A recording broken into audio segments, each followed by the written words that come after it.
Al momento le ultime uscite dei modelli indicano una possibile convergenza dei fenomeni nella mattinata di domani sulla zona del Savonese. La primavera ondata di maltempo di quest'autunno sta per raggiungere la Liguria e lo scenario che si va configurando è quello del contrasto tra lo scirocco più caldo e la tramontana da nord, una situazione contingente, tipica della stagione autunnale, provocata dal calore accumulato durante l'estate dal mare e dall'irruzione di aria fredda da nord. I modelli, quelli a più alta risoluzione, ancora stamattina, che si aggiornano ormai anche con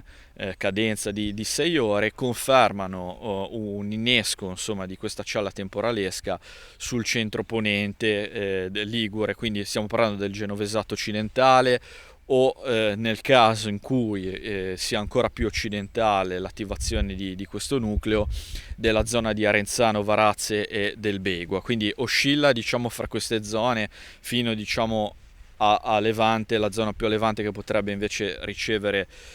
apporti iniziali molto importanti può essere quella del Voltrese. Questa prima fase di maltempo, concentrata nelle prime ore della mattina di domani, sarà seguita da una seconda che questa volta dovrebbe interessare maggiormente il Levante e il Tigullio occidentale. I fenomeni tenderanno, da quello che si vede proprio nelle ultimissime elaborazioni dei modelli, a insistere proprio qua sui nostri territori e soprattutto le zone interne per poi esaurirsi sullo Spezzino, comunque sulla Toscana dove siamo più sulla sera, arriveranno queste precipitazioni sempre abbastanza intense.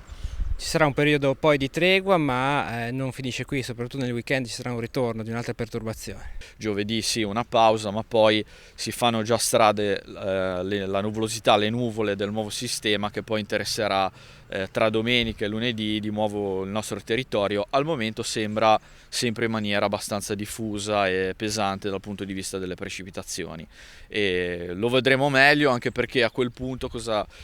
ci sarà l'aggravio diciamo della pioggia caduta in questi giorni, quindi poi dal punto di vista idrologico la situazione diventerà un po' più critica da monitorare ulteriormente.